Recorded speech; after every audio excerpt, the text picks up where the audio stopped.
What's going on, guys? Good morning. We are live for another episode of Q&A. The handsomeness of today's podcast has gone up. We've got the inaugural live with Troy T. McClellan. Good morning, mate. How are you? Good morning, good afternoon to you, I'm guessing. I was going to say, yeah. I've just Yeah, went and done, feels like I've done a whole day before I actually start work. So, yeah, and I had a look at the time, I'm like, yeah, right. it's But we weird. actually are in front of you, so yeah. Correct. It's fucking weird. But anyway, we do digress. So what have I done this morning? I've gone and taken my little boy to his first swimming lessons. It was Oh, cool. yeah. It was fun. Yeah, he was a little bit freaked at the start, but it's really weird. Like with kids, once they see other kids doing it, like their level Mm. of nervousness comes down so quick, right? Yeah, Yeah. yeah, How's your girl go? yeah. Yeah, mate, she loves it. She Really, loves the water. Like, yeah, she's been in it since, I think, 6 months old, and she's 18 months now, so she loves it. dude. It's such a good skill. And you know what's Mm. freaky over here? Joe, Kenny, let me know what it's like in the UK. But in Canada, you don't have to have a fenced pool. It's like Bali. Oh, really? Yeah. There's no rule. We got this massive. Now, I don't know if it's after a certain year, but we got this Yeah. massive pool that if one of them falls in, like it's gonna, right? And Wow. so they have to learn swimming because if they don't, they're in trouble. But yeah, Yeah, yeah. bit scary. Anyway, It guys, we're is. going to get started in 30 seconds. We've got a really good lineup of questions. And now I just want to remind you that if you haven't already authorized StreamYard, which looks like everyone here that's watching and said hello has, we can give you the link and it's just in the comments there so we can see who you are. So, good morning, Xanth. How are you? Nikki Friend, what's going on, mate? In here and ready to rock and roll. Tez is in the house. Hello, Kenny. Good morning to you and Hazel. Rather evening. Hello, Burns. I hope you're well. Enjoying an early start to Good Friday. Ash, how are you, mate? That's a beautiful, lovely photo with your big, sexy man as well. Hello, Dan. How are you, buddy? Kiara's in the house. JC Niles. Oh, look what happens when you get a day off. So good. All right. He looks fit enough to come and play for the Woy Woy Lions, Jace. um, Forgive me for not knowing who the Woy Woy Lions are. Who's that? That's the rugby side. Oh, right. All right. Mm. So I'm going to pull up who this is. It's Steve Hopley giving you shit, mate. So Yeah, yeah, right. that's the Mate, guy. the Roosters have already been trying to get me back. So Oh, look out. Look out. Guys, we're going to get started in this episode in a moment. Hey, Steve, can you please click that link? You're the only person here. The teacher's pet is not. Mate, you got to click that restream link so I don't have to flick over to the place and see who you are. Just click the link. I don't think fences are required here either, but in the north, yeah, right. Wow, dangerous. Anyway, guys. So if you didn't get my post the other day, I want to introduce you, if you don't know him, to Coach Troy McClellan. This guy I've been friends with since literally we were 5 years old. We've been best mates. I'll let Troy tell his story on a different day, but this guy's been through some challenging times with him and his family over the last couple of years. He basically wanted to get started with BBA approximately a year ago. Some stuff went down. That's passed. He's in the house. To be fair, Troy has always done in-person coaching. So there's a transition with using tech, right? It's a Yep. bit weird doing this sort of stuff. But he'll be fine. Give him a couple of months and he'll be right on top of it. So what's your specialty, Troy? What would you say is your kind of your wheelhouse as particularly a PT? What's your wheelhouse? For me, like it centers around training. A lot of my background is sport based, Okay. but rehab, injury, just the way basically the body will function to get its best self out of itself when I it like comes to that. training. I like Yeah. that, dude, because injuries are not my specialty. So, for example, Terry Holden asked the other day, approximately 2 weeks ago, about just some back activities if it's feeling a little kind of tight.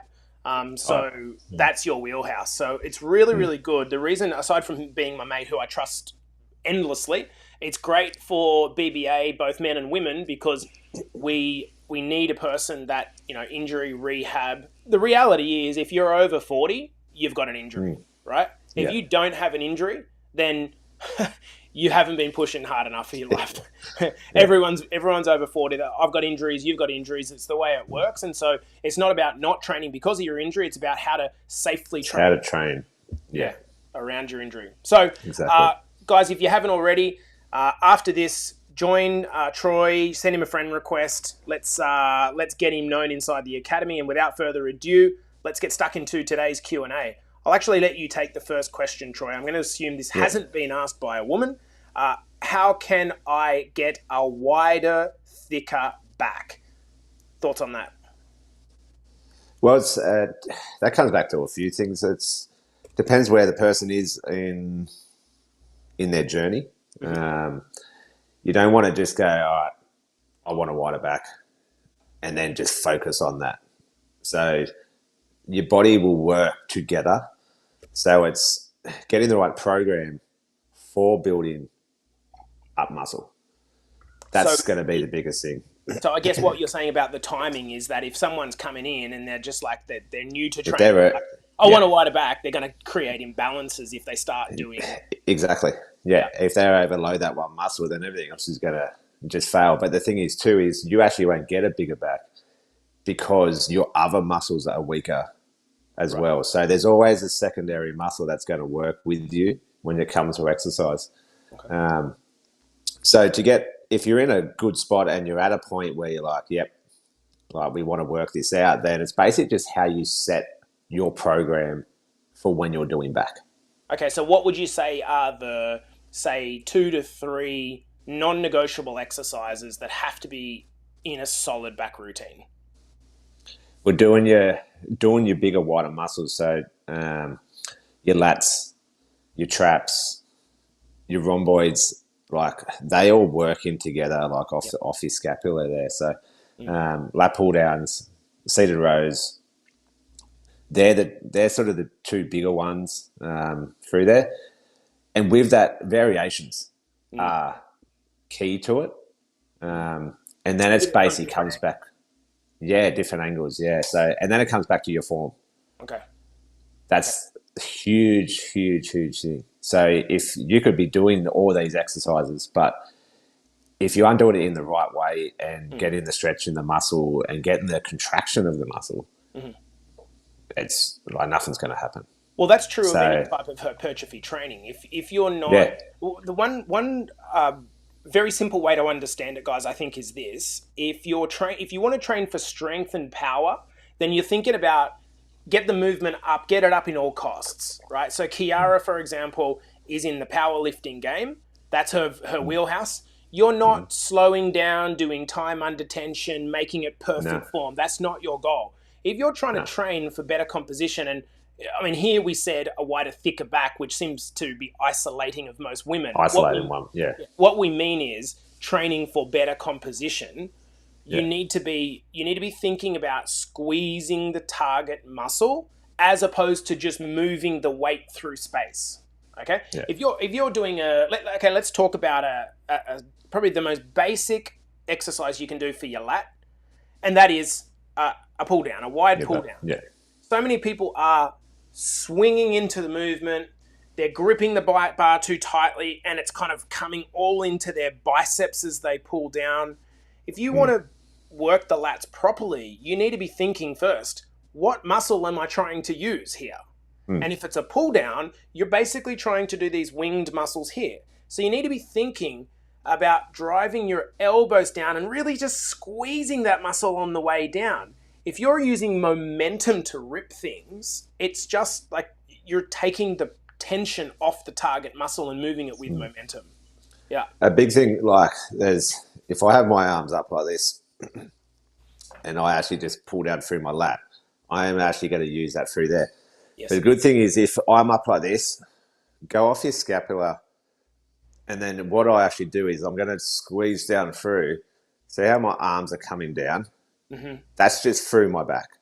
Yeah. It's not pulling your arms. It's not actually pulling down. Yeah. So the way the motion actually is I'll go there first with my back, and then I'll extend that contraction as I'm pulling down. So that first motion, that's not my arms coming down. That's my back contracting through. So it's working off your scapulars and actually working. Painting. They actually come in and down. Yeah. And that's really, really important, guys, because and the best way to do this is, or the best way to condition yourself to lift better with better form, is to just think about doing the movement without any weight. Because if you can't contract the muscle that you're trying to work without weight, all the addition of weight's doing is making the resistance higher.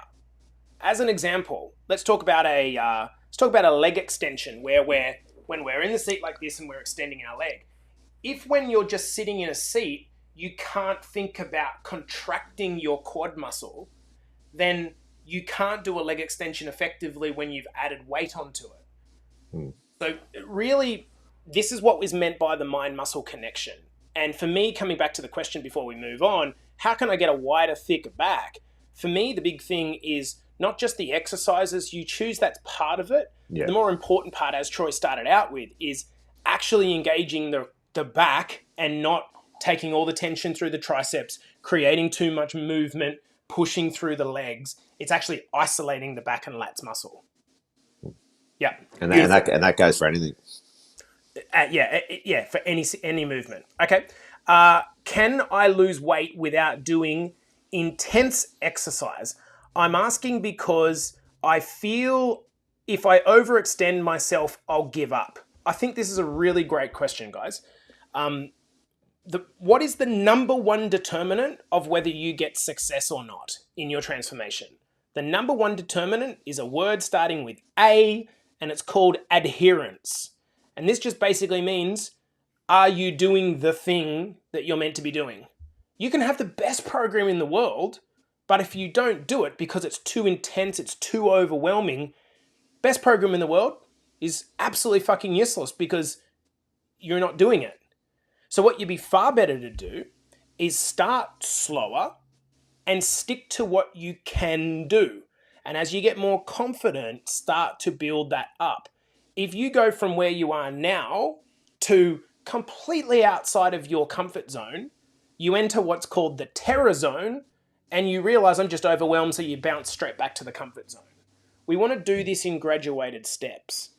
Have you seen this, Troy, with in-person clients where you ask them how many days a week they want to train, and they're like, 5 days. I want to go 100% intensity, put more weight on. How does it end often? Yeah, it's usually in a failure. Like they put too much on themselves thinking this is what I got to do, this is what I got to do. But in reality, it's basically, like you said, it's just bringing it back to a smaller thing that you can control. And then slowly we just make that circle bigger, make it bigger, make it bigger, make it bigger. And then in time, you'll be doing the things that you were just sort of scared of doing, basically. Why do you think people want to go to the extreme so quickly? Why do you think? What's driving that, do you think? I think it's that mentality of like I need this to happen now. Now, yeah. Yeah. And it's like, it does take time. And that's where the thing where once it gets hard, I think some people can use that as an excuse. Mm-hmm. But that's just something that everyone's just made up in their own head. Yeah. We can always get around things and get over things. If we're just showing the right way and go, just do this for a bit and then that'll get better. Okay, let's add a little bit more. That'll get better. It's just, yeah. And just follow on, just like have faith in the process that you've put yourself in, you know? I totally agree with you. I think people want it overnight, but then they realize that, oh my God, this is going to be like slower than I thought, my progress. And so they kind of panic and it's like, and then it's like one step forward, 2 steps back. So we just need to, like, guys, cool your jets. Let's play the long game. Okay. Next question. I think it's by the way, that's a really good question. If I'm on holidays and not working out, should I still take creatine? Okay. So the idea is that creatine takes a period of time to get saturation in your muscles. So if you're taking a 2-week holiday, for the price of creatine being very inexpensive and you remembered your creatine, I'd probably just keep taking it. I do. keep taking it. If, however, I forgot my creatine, I wouldn't go and necessarily buy a bunch of creatine because I forgot the creatine and then get stressed about not having the creatine. It's like you have to remember with supplements, they're the cherry on the top. What you'd be far better to do is put your holiday hat on and say, I'm going to sleep a bit, I'm going to get back in on top of my stress levels, and I'm going to eat and enjoy myself without blowing everything out of the water. That would be my approach to this. Okay, so don't think too much about, and probably the exception to this, I would say, is protein. And the reason for this is that you're constantly turning over protein in your body, muscular protein, whether you're working out or not. And so I don't actually consider protein a supplement, personally. I consider protein a nutrient, or protein powder, I consider it a food, not a supplement. And so I would accept protein, keep taking your protein, not so much worried about creatine. Let's move on to the next question. What can cause poor posture? It's a great question, Troy. So a big one is the first sort of one is life. So work, how you sort of are. Then the next one is imbalances in your body. Right. So it's so many people might be. Give me an example of the most common imbalance that's seen, which causes bad posture. So a big one is basically like the way you hold yourself through. So your back. Mm-hmm. Most people will be rounded. So if you're sitting in a seat like this here, most people will lunge forward. Everything rounds out through that point. Mm-hmm. So what you're actually doing to your back there is actually stretching out the muscle, and there's no contraction. So, or the contractions through the front. When that happens, everything gets pushed forward. Then all your skeletal system has to actually try and pull back on that thing. But your muscles too contracted and too tight, right. And over time that's gonna weaken your other point. So that's where most of the time where posture will come back. So the big thing for that is coming to someone like us.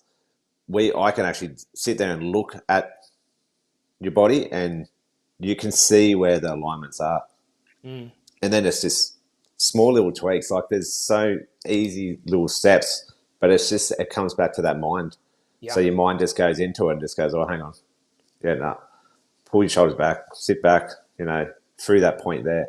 So another big one that I see with a lot of people that go, oh, I'm feeling really tight through here. Like, I think that's weak. So like say my hip flexors, that's really tight. So that's weak.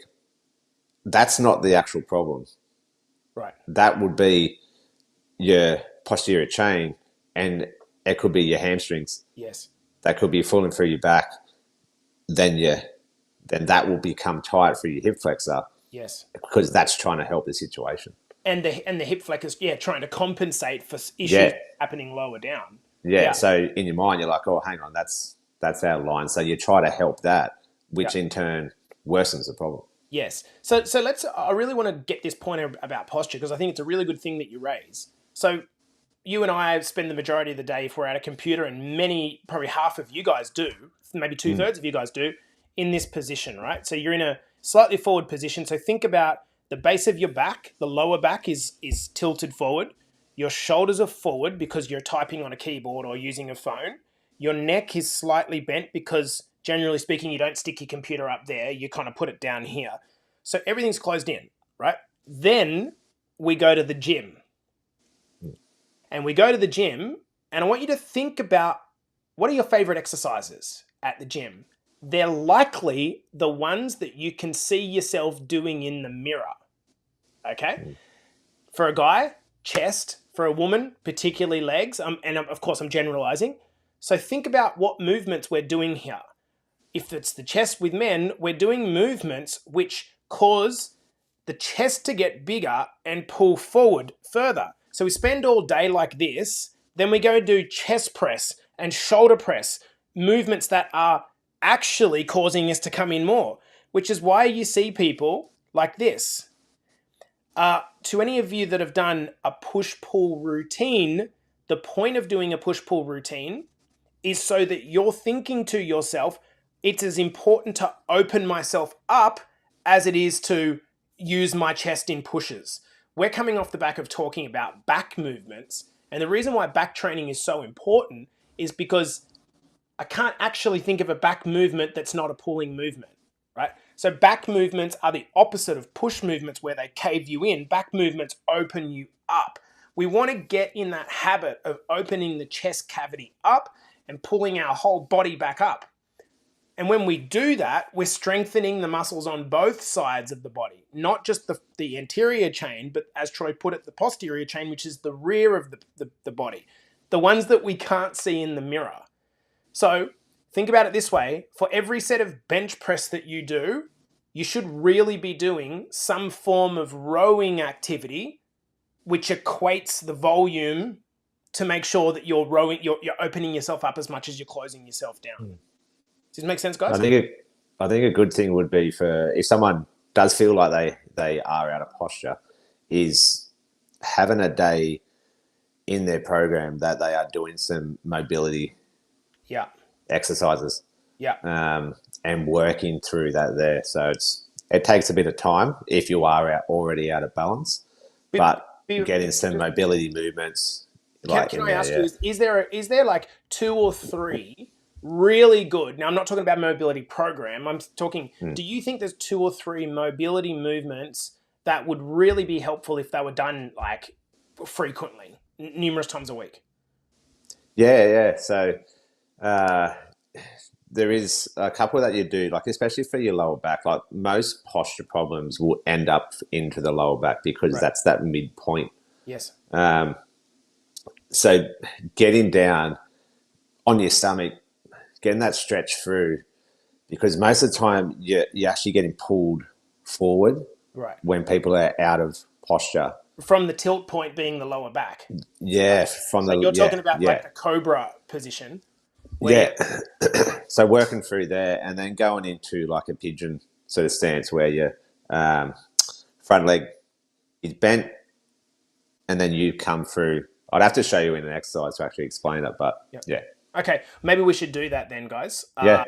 The other point, just before we move off that, is to most of our men who are carrying belly fat, I want you to just like understand that the belly fat means weight on the front part of your body, which basically means your lower back has to work harder to keep you into some sort of posture and not fall over.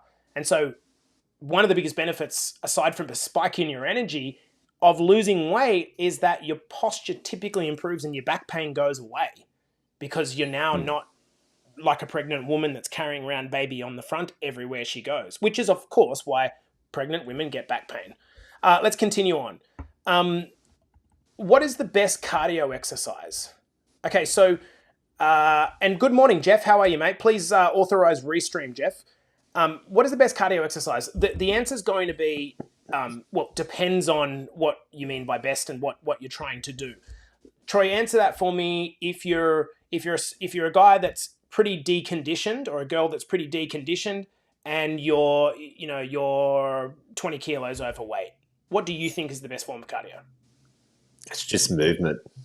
So like that you're capable of doing. So if you're able to, going for a walk, just things like that. But it's basically, it's getting the cardiovascular system to actually just start working. And all that is just making your heart work to pump blood through your body. So any movement, like if someone's a fair bit overweight, 20 kilos overweight, and they have a lot of problems in their legs, then maybe not, they might not be able to do that. So it's just basically getting just movement through. So even if it is just a shadow box or something like that, it's just getting the blood flow through. Yeah, couldn't agree more. And so that's why cardio specifically is not part of the trifecta system, because our suggestion would be you're losing weight before that's the primary goal that you're going to have before you go and put some more pressure on your heart to improve your heart and lungs and that's a midterm adaptation that you should be worried about. The early adaptation is to get 10, 20 kilos off and then watch everything else get easier. And as Troy said, I would agree that anything that's low intensity that doesn't just put more pressure on your joints is going to be what you should be doing. Okay, I'll just answer this one quickly. The more extra virgin olive oil, the better. No, definitely not. Extra virgin olive oil is great for your heart and your lungs and all that type of stuff, but it's basically 100% fat calories. So when people are doing the old virgin olive oil dance and going, look how healthy I am, they're the guys that are the clean eaters. The clean eaters that never lose weight, right? It's too many calories. You're far better to use a vinaigrette or a hot sauce or just less of it, okay? Let's go to the next question.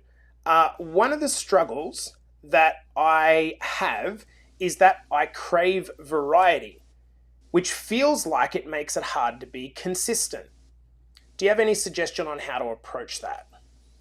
So let's talk about your more like one-on-one experience. Did you notice certain clients just want routine that's kind of fixed and every day is the same for their own consistency, and then other people just get bored shitless training a certain way? Like, did you see that? Yeah. Like everyone's different. It can't just be, one thing, this is it, and then you got to follow. You've always got to, there's always a variance to, what it is. So it's just whatever that mindset for that person is. Change can happen just slightly, and it might be that big factor for someone. So just because I think it's like just because we set a plan and go follow this doesn't necessarily have to be you have to follow this to every word. As a meal plan, as an example, right? Yeah, you can follow the meal plan. If you don't like salmon, fucking trade this out. You don't have it. Yeah. Yeah, you're not going to stick to something that you don't like doing. Yeah. There's always a variance to whatever we put down in a plan. Yeah. 100% I agree. So I think it's just asking that question to us, using us coaches for what we're there for, and just say like, I'm getting bored with this exercise. Is there anything else? And go, yep, there's these three. You can do that. This is same with the food. This is a conversation I had with one of the ladies yesterday. She said, when I do a meal plan, I get really bored, and then it makes me fall off. And I totally agree. Some people like the consistency and the structure. Other people like the variety. Even inside my relationship, I'm the structure, I'm the consistent, I'm the wear everything the same every day, do everything the same every day, and I love that. Claudia fucking hates that, right? It's the worst thing in the world for her. So we can't help if you don't tell us. And Kat was identifying this to me. What it basically means is if you want the flexibility, particularly with your meal planning or your training, it helps to ask questions so that then you can create your own training program, so that then you can create your own meal plan. But there has to be a period of probably 6 to 8 to 10 months where you're going to need to learn the thing. So if you want your own creativity in your meal plan, but you don't want to do any tracking, well, you don't want to do the structure, but you also don't want to do the work that's required to learn the thing. That's where you put yourself in a hard place, and that's where most people struggle. Okay, final question, and I think we're ready to rock and roll for today. How can I balance weight loss with other goals like building muscle or improving cardiovascular fitness? I think it's a good question. So let's talk about someone that starts, and one of their goals is that I want to be able to run, right? I want to be able to run again, but they're 20 kilos overweight and they feel really weak. How would you think about setting up a list of expectations on how they should approach that? Yeah, so with it, you can set out a plan with them and just go, so to get yourself to this point, we're going to have to do this a little bit to get to that point. Right. So it might be, okay, you're 20 kilos overweight. We just need to drop that weight down, get to a certain point, and then go, okay, now we can start to build that muscle where it can actually support it. So then your weight might actually change and go up a little bit. Mm-hmm. I think that's the big thing, is just people just, if they've got a journey that they want to get to, don't get too caught up in, the scale might say it's that you're overweight. If you actually look at the overall thing and what you're doing, you might be on your right path. Mm. But it's just understanding that if we go for that example and say someone wants to go and be a marathon runner, but they're 20 kilos overweight, we need to drop your weight down so you can build your muscle Yes. properly. So we get that down, then we might do the weights, come back up through that point, but still just work on your nutrition. You can still lose weight, but build muscle, Yes. right? Yes. Yeah. But just because your scales might be saying differently doesn't mean that it's not happening. And I think one of the things that people do is they don't have clarity on what they want. So they get 6 to 12 weeks into a program or a transformation. And what we do is we equate building muscle and tone, losing weight, being healthy, being skinny, having good cardiovascular fitness. We think that the route to getting to those things is all the same. And it's not. For example, for you to be the best health that you can possibly be, as in like health, doesn't look like 5 to 10% body fat. That's not, because starving yourself to 1,000 calories a day to get ultra lean is not healthy. And so it does and it's not sustainable. Right? No, it's correct. Yeah, good point. Steve says these conversations reinforce why BBA is so effective. Look, the challenge, Steve, is, you know, it's great that you're on here, Steve, and that you made that point.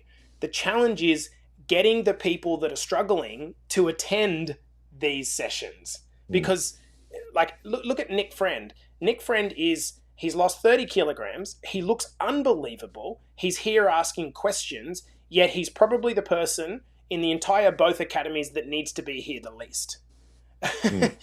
But he's here. And so that's I think a big thing with that is, like, the only way for people to move forward in a journey is to get some understandability. So it's the more knowledge that you have, the more chance that you are going to get to where you want to get to. 100%. If you don't understand it and you don't ask the questions, that's when you're probably not going to get to where you want to get to, and that's when the frustration comes in. Correct. Because you don't know what's happening to you. You can't explain it. You can't rationalize it. And then you think, I'm doing the wrong thing, I'm failing. When actually, what you're going through might just be part of that process. And if you're not engaging with coaches or community, it's very hard to stay on track. I'm just going to go to Nick Friend's question as a final outro to this session. Is carb loading a good idea before an endurance challenge? If so, how should it be done? The short answer is, Nick, yes, it is. So if you're doing an endurance challenge, whatever it is, you're not doing that for the intention of weight loss. Okay? It's the same as Kev Grant. When Kev Grant made it known that he wanted to run a very long way, his goals have to be either, my goal is weight loss, of which calories need to be restricted, or my goal is a performance goal of which his calories needed to be massively increased. Kev was preparing for a marathon or a half marathon at 1,800 calories. He's now at 2,800 calories at least, because they're at two ends of the spectrum. So I think, Nick, being specific to what your goal is a good idea. And let's face it, man, you're not going to put on a bunch of weight overnight. In terms of carb loading, the way that you need to think about this is that what carb loading actually does is increases your muscular and liver storage of a compound called glycogen. Okay? Glycogen is the stored form of carbohydrate, okay, or sugar. So basically what happens is the body, you know how our fat cells are the places, the little buckets around the body, I want you to think of them like, that we can fill them up with a little bit of fat, okay? And that's what stores the fat, so that when we need the fat, we can release it from the buckets. In the same way, the muscles and the liver can store sugar as glycogen, okay?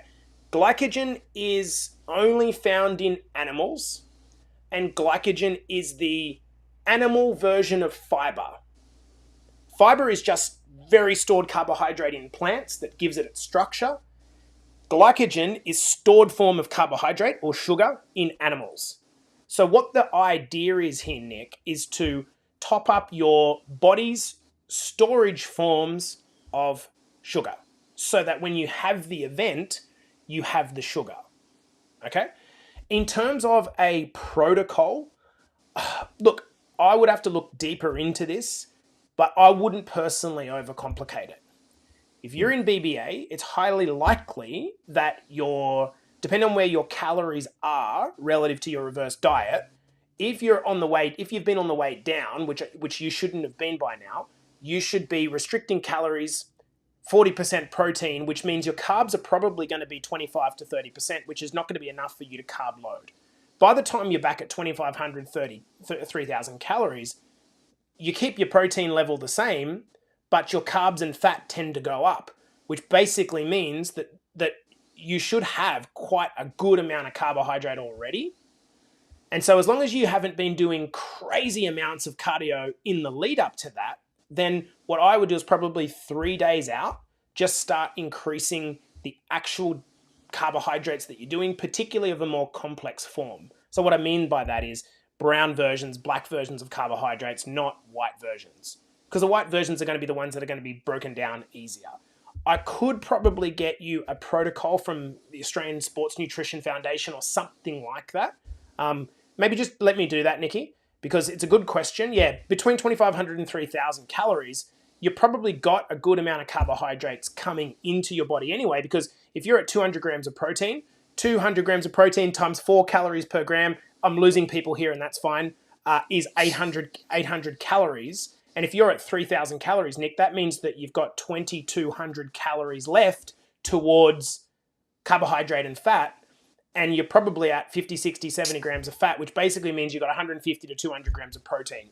Carbohydrate, which is getting up there. Okay, so let me get you a protocol on what is suggested around this, but I think the idea that you're talking about is great. On that note, I was talking to Troy just quickly before we wind up this episode of Q&A. I am trying to convince myself that it's a very good idea for me to come back to Australia in September with Cordia and commit to finally running a marathon. Fuck! I said it out aloud. Big Jace. I said it out aloud. I've never done it before. Basically, the reason is I don't really care for running. I would much prefer to have my muscular intact, but it is something that's outside of my comfort zone. So what I want to know is why we've got this crew of like diehards on here. With the Sydney Marathon, my understanding, you might be able to clarify, Troy, or maybe Terry can. I think you can do a full, a half, and maybe a 10K. Yeah, there usually is. Yeah. What I was thinking is, would you guys be up for entering as a team? Okay. You don't have to commit to any one, but what I'm thinking is we could come up with some sort of a training protocol. We could, of course, come up with a running group strip that we would wear, and then also come up with a function, drink, some sort of scenario, barbecue or something like that after it.